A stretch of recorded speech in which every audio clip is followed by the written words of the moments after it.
I gave him a kiss, and he grabbed me, and he said to me that you are my son. Known as Mr. Show Business and the greatest entertainer ever to grace a stage in these United States, Sammy Davis Jr. is a dearly missed superstar who forever carved himself into American history. But his life story is also a tale about the extraordinary obstacles he faced, including deep-rooted racism, secret love affairs, and a mysterious confession on his deathbed. Sammy had to fight relentlessly to make a name for himself, facing prejudice and battling personal demons that eventually cut his life short. And as if that wasn't enough, something truly heartbreaking happened in his home as he was fighting for his life. Join us as we delve into the life of Sammy Davis Jr. and reveal the confirmation from his son that we've thought all along. But before we dive into the rumors confirmed by Sammy Davis Jr.'s son, let's take a moment to explore the early events that shaped this musical legend into the iconic figure we know and love. Sammy Davis Jr. was born to perform. His mother, Elvira Sanchez, was a chorus line dancer at the Apollo in Harlem, and his father, Sammy Davis Sr., was a lifelong dancer and vaudevillian. Little Sammy hit the spotlight before he could walk. His parents thrust him onto the vaudeville stage as a toddler. He could barely speak, but audiences loved it when he made faces. They were the ultimate show business family. But their unity wouldn't last. Davis's parents divorced when he was just 3 years old. Sammy Sr. returned to life on the road, traveling the vaudeville circuit. Not wanting to lose his son, Sammy Sr. took full custody of Sammy Jr. and brought the boy with him. Before he turned 4, Davis had already performed in 50 cities. He adored every minute of it, largely because his father shielded him from painful truths. Davis Jr. and Sr. traveled and performed with Will Maston, forming the Will Maston Trio. They found steady work, but couldn't escape reality. As 3 black men, one of them just a boy, they faced daily prejudice. The adults did everything they could to keep Davis Jr. from realizing it had anything to do with the color of their skin. They mostly managed to play off incidents as jealousy, but it wasn't long before the world taught Sammy Davis Jr.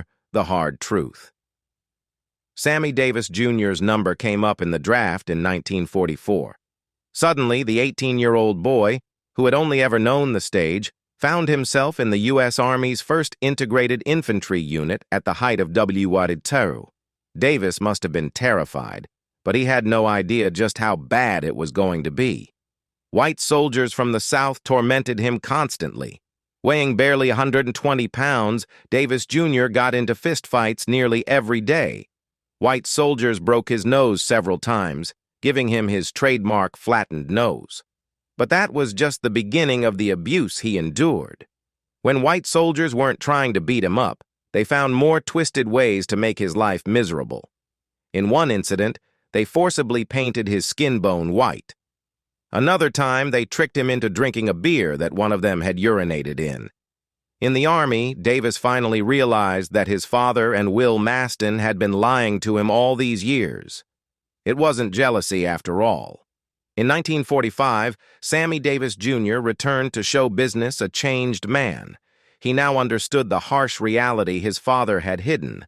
The world was against him. Perhaps this was the point where he chose between genius and madness, because he decided he was going to show the world he was a star, no matter what.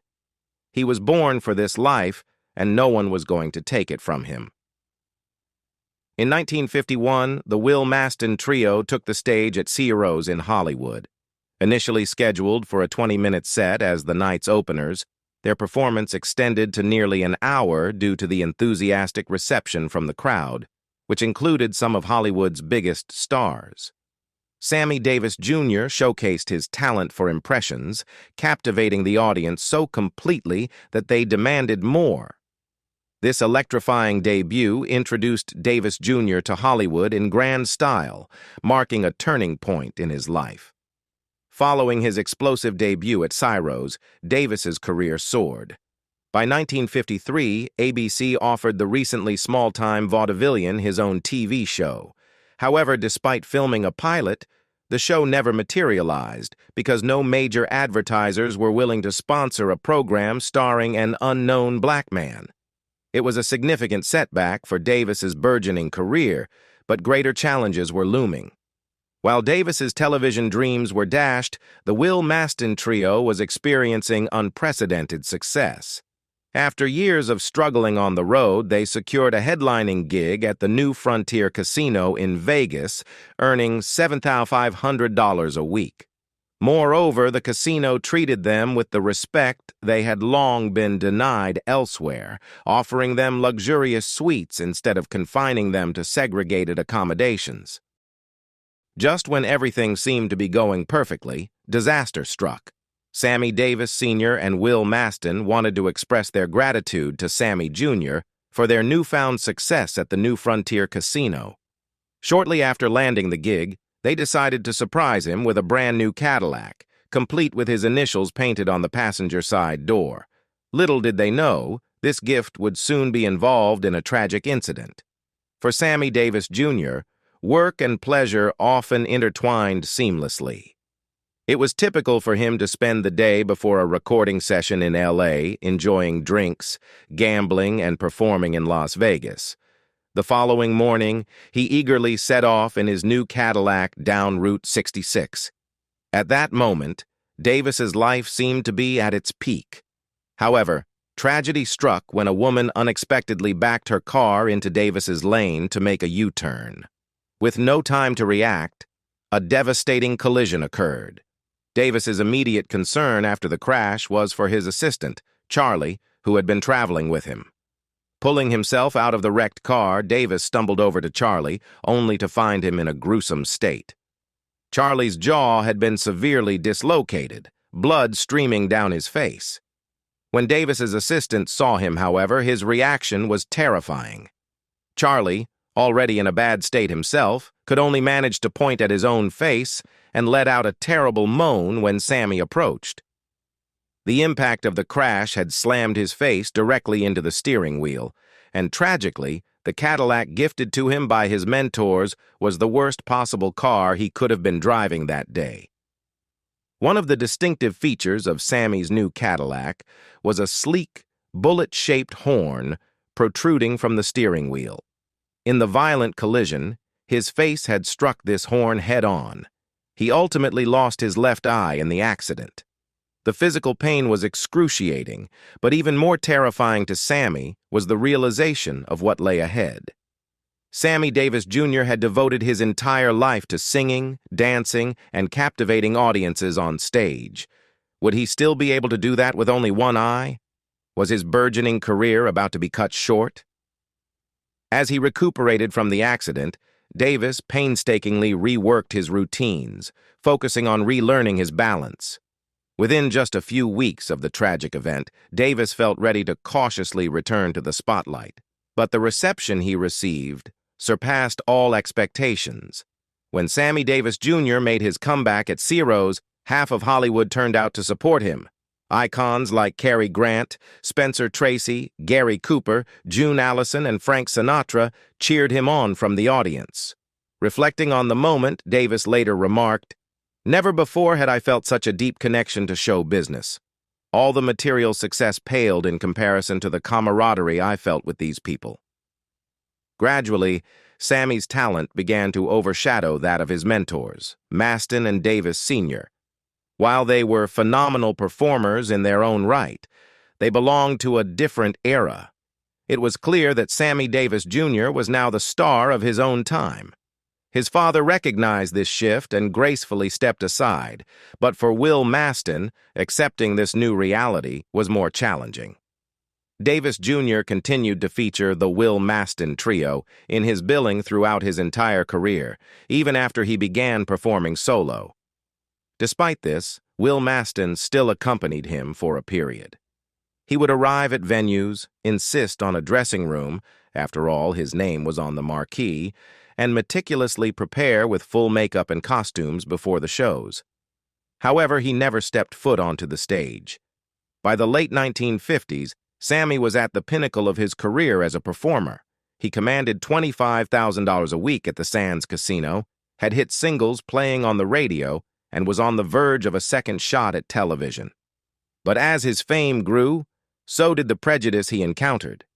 Now a bona fide star, Davis had had enough, and he wanted a way to strike back. Sammy Davis Jr. knew exactly how he wanted to make his statement. "You know, I reached a point with the indignities, the injustices, the nastiness. I got to the point where I wanted to get the whitest, most famous chick in the world and just show 'em. To show everybody, yeah, guess what I'm doing with her. How do you like that?" And that's precisely what he did. Sammy Davis Jr. was known for his love of women, indulging in a constant stream of one-night stands during his rise to stardom. Whether it was Ava Gardner or any other attractive woman who caught his eye, serious commitment wasn't typically on his agenda. However, everything changed one night in 1957 at Chicago's Chez Paris. As Sammy captivated the audience from the stage, his gaze was fixed on a single woman in the crowd, Kim Novak. Everyone witnessed Sammy Davis Jr. singing to Kim Novak that evening, marking a turning point in their lives.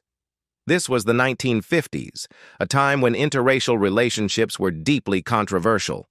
Both Davis and Novak reveled in the taboo nature of their romance, which Davis described as part civil disobedience, part love affair. Despite their efforts to keep their relationship under wraps, it was inevitable that the news would eventually leak out. In Hollywood, secrecy was a tall order. During a party at Tony Curtis's house, Davis and Novak made the mistake of being seen together, inadvertently sparking a scandal.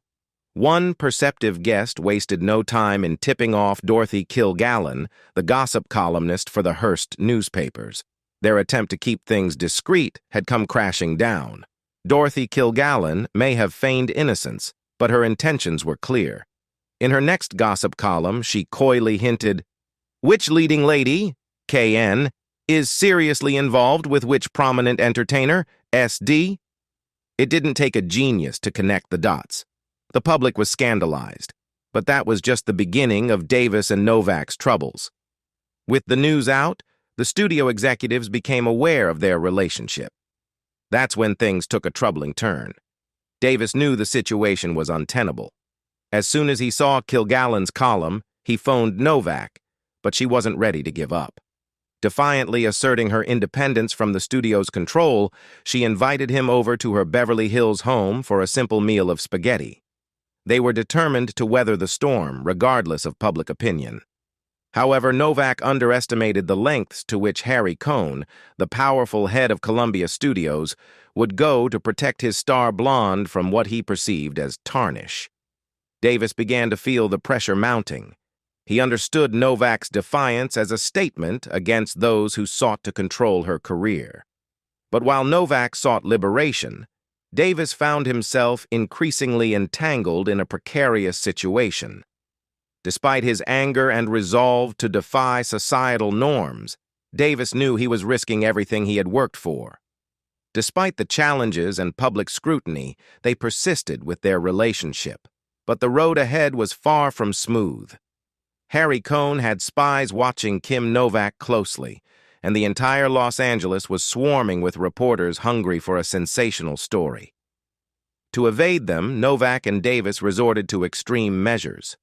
Whenever Davis visited her, he would have a friend drive him, hiding under a rug in the back seat. The situation was profoundly humiliating. Sammy Davis Jr., a renowned performer across the country, couldn't even appear in public. And soon, things would take a darker turn. Sammy was eager to defy authority, but crossing Harry Cohn was a terrifying prospect. Cohn had extensive ties to the Underworld and was willing to bend rules to get his way. When he realized Davis and Novak were committed to their relationship, he decided to send a stark warning. According to reports, Cohn had Davis abducted for several hours to instill fear. He also sent a chilling message to Davis's father. Unless Davis married a black woman immediately, men would come to break his legs and blind his remaining eye. This ultimatum marked the end. Despite their defiance and desire to be together, Davis and Novak's relationship was not destined to continue. Arthur Silber found Davis in their suite at the Sands Hotel, urgently flipping through his address book. Curious, Silber asked what he was up to. Davis replied, "I got the call this morning. I have to marry a black woman, and I'm looking for someone to marry." Determined to fulfill this demand, Davis eventually found a local dancer named Lorraine White. He wasted no time in contacting her and making a shocking proposal. Davis invited White to his suite, where he revealed his plan. He would pay her to marry him, with the intention of ending the marriage after a year. He hoped this would appease those pressuring him, possibly including organized crime figures. White agreed, and their unconventional arrangement began. Despite his efforts, Davis felt deeply unhappy, seeing no other way out of the situation. To add to his dismay, people celebrated his decision. Among the first to congratulate Davis was Evelyn Cunningham, a prominent figure in the black press. She had been vocal in her criticism of Davis's interracial relationship with Kim Novak, believing he had a responsibility to the black community. Cunningham was delighted that Davis had chosen a black woman as his partner, unaware of the true nature of their marriage. Had she known the full story, her reaction might have been very different. Sammy Davis Jr.'s first wedding wasn't exactly a fairy tale. The ceremony took place in the Sands Emerald Room, but the bride, Lorraine White, arrived 40 minutes late for a ceremony that lasted just 2 minutes. With that, Davis and White became husband and wife. Neither was thrilled about it, but White ensured she benefited. Immediately after becoming Mrs. Sammy Davis Jr., Lorraine White went on a wild shopping spree. Jet magazine even published a photo of her with 20 new pairs of shoes. Davis lavished her with additional gifts as a token of his appreciation for helping him out of a difficult situation. White also enjoyed the luxury of staying in the Sands presidential suite, but often returned to the room alone. Meanwhile, Davis sank deeper into misery. After 6 months of what was essentially a business arrangement, Davis paid White $25,000 to secure a divorce, although it took 3 long years for the divorce to be finalized. As for Kim Novak, once Davis called it quits with White, their romance also came to an end. Kim Novak enjoyed the thrill of rebellion during her affair with Davis, but the pressure eventually became too much for her. While she didn't face the same physical threats as Davis, she endured consequences of her own. Friends began ignoring her calls, and her agent warned that staying with Davis would end her career. Even after Davis divorced White, he and Novak gradually drifted apart. That chapter in Davis's life closed, but another exciting one was about to open. Frank Sinatra had long admired Sammy Davis Jr., and in 1959, Davis officially joined Sinatra's Rat Pack. Interestingly, Davis is credited with naming the group. Sinatra initially wanted to call them the Klan, but Davis pointed out the problematic associations with that name. Actress Lauren Bacall famously saw the disheveled group after a night of drinking, smoking, and poker and quipped, "You all look like a pack of rats," thus giving the Rat Pack its name. While Davis's romance with Kim Novak had its share of troubles, it didn't deter him from love altogether. In 1960, he fell for another stunning blonde, Swedish actress May Britt. They quickly became engaged, and Davis hoped this time he could marry for love without interference. However, joining the Rat Pack propelled Davis to new heights of fame, and once again, his personal life faced challenges. A corrupt studio head had put an end to Davis's romance with Novak, but now politics threatened his relationship with May Britt. During John F. Kennedy's presidential campaign, Frank Sinatra and the Rat Pack were deeply involved. Davis even joined them on stage at the Democratic National Convention, where he was met with loud boos from the audience. Davis's relationship with Britt became widely known, and public opinion polls indicated that only 4% of Americans supported interracial marriage at the time. Predictably, backlash followed. Hate mail directed at Davis flooded the Kennedy campaign. campaign officials pressured Sinatra, who was supposed to be Davis and Britt's best man, not to attend their wedding. Kennedy and his team feared that their association with Davis and his controversial relationship could jeopardize their bid for the presidency. In the end, Davis had to compromise his dignity once again. Realizing Sinatra's predicament, Davis made the difficult decision to postpone the wedding until after the election. This gesture reportedly moved Sinatra to tears. John F. Kennedy won the election, and just 5 days later, Sinatra stood by Davis's side at the altar. However, this union didn't lead to a happily ever after for Davis. Sadly, that was never an option.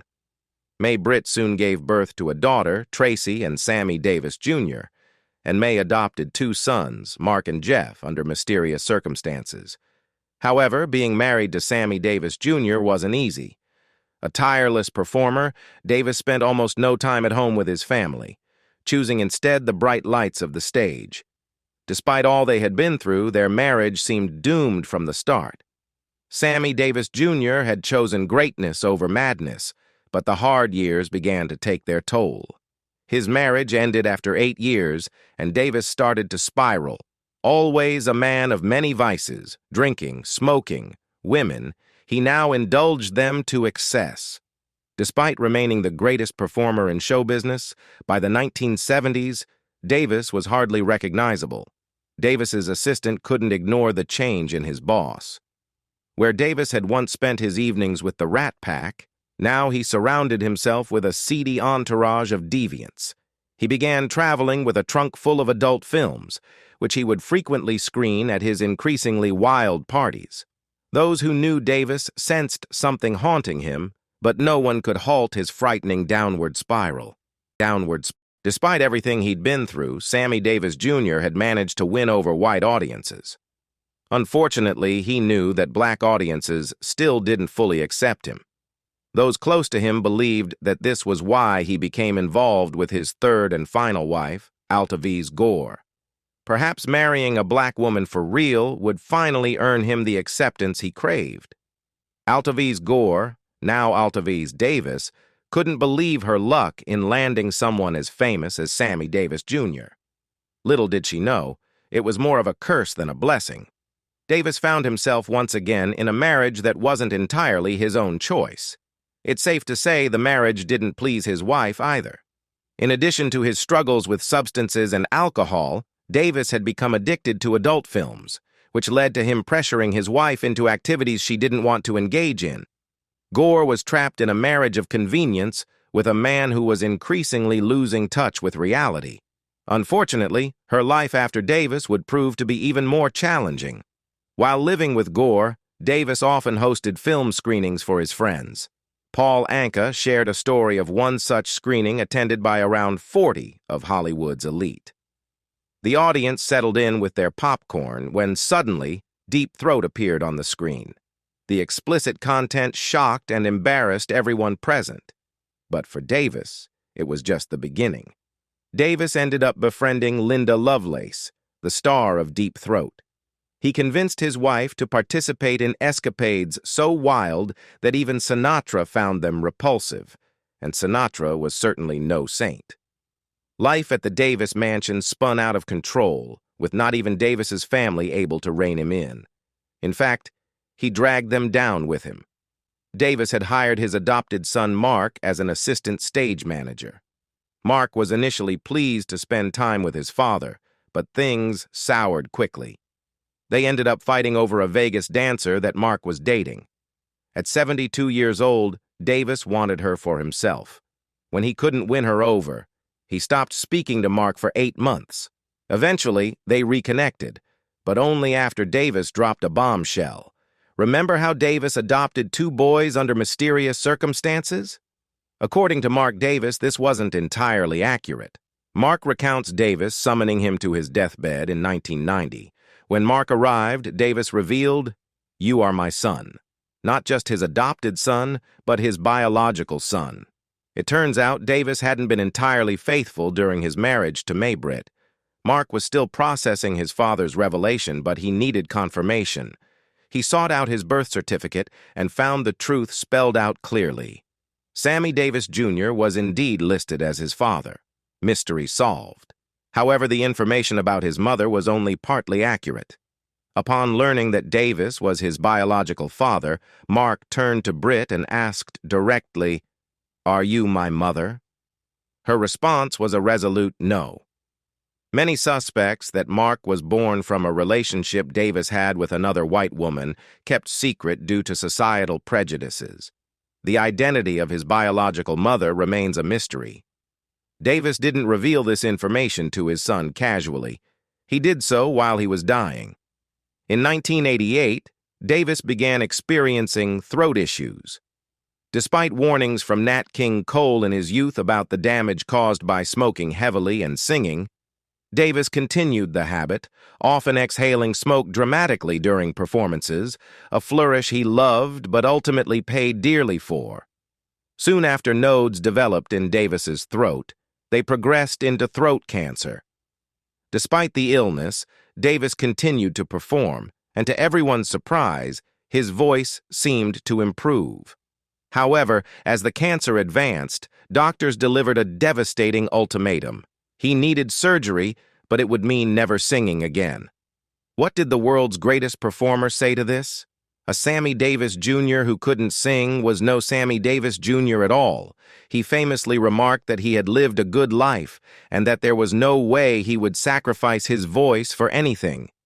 He made the difficult decision to forego the surgery, knowing that his time was running short. Adding to his troubles, Davis's employees took advantage of his vulnerability, reportedly looting his home of artwork, jewelry, and priceless memorabilia. This betrayal was especially tragic because Davis and his heirs were soon to face financial hardship. On May 16, 1990, Sammy Davis Jr. passed away due to his illness. The very next day, the IRS arrived at his mansion to seize his assets. It was discovered that Davis owed over $7 million in taxes. After accounting for what remained after the looting, the family confronted a bleak reality. So, what did Altaviz Gore get after enduring years of humiliation in a loveless marriage? She inherited millions of dollars in debt. Since she and Davis had filed joint tax returns, she was responsible for paying off his tax liabilities. Gore struck a deal with the IRS and managed to settle most of it by selling off Davis's properties and other assets. In the end, she was left with nothing. After Davis's death, Gore's life took a drastic turn.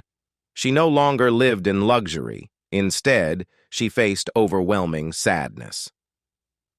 According to the book Deconstructing Sammy, Gore lived in an apartment with no refrigerator and dealt with a serious cockroach infestation.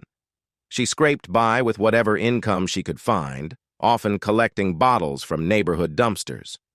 In 2009, her life came to an end following a stroke. Sammy Davis Jr.'s marriage to Altaviz Gore was a harrowing tale, but it was still preferable to his fraudulent union with Lorraine White. While it's not uncommon for a groom to celebrate too much at the reception, Davis took it to extremes on his wedding day with White. He became heavily intoxicated, likely because he was marrying someone he didn't love. However, that doesn't excuse his actions. After the ceremony, as Davis escorted White to their honeymoon suite, he suddenly lost control and attempted to choke her. Fortunately, White managed to escape and flee the scene, but Davis's night took a darker turn from there. Later that same night, Davis's personal assistant went to check on him in his hotel room. What he discovered shocked him. Davis had a revolver aimed at his own head. Looking distraught, Davis turned to his assistant and pleaded, "Why won't they let me live my life?"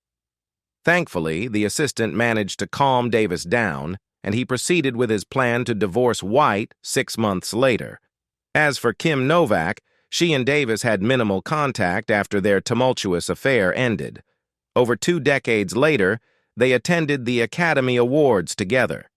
They spent nearly an hour talking and even shared a dance at the Academy Ball. However, Davis was taken aback when no one bothered to take a single photograph of their reunion. Being with Novak had nearly cost him his life years earlier, yet now their reunion went unnoticed by the public. Kim Novak visited Sammy Davis Jr. one final time shortly before his passing. Upon hearing of her visit, Davis instructed someone to bring his finest silk robe and pajamas from home so he could look his best for her. They spent precious time together in his hospital room. Their love story couldn't endure, but at least they found solace in each other's company at the end. From his groundbreaking performances to his resilience in the face of adversity, Davis Jr. remains an icon whose impact on entertainment and culture endures to this day.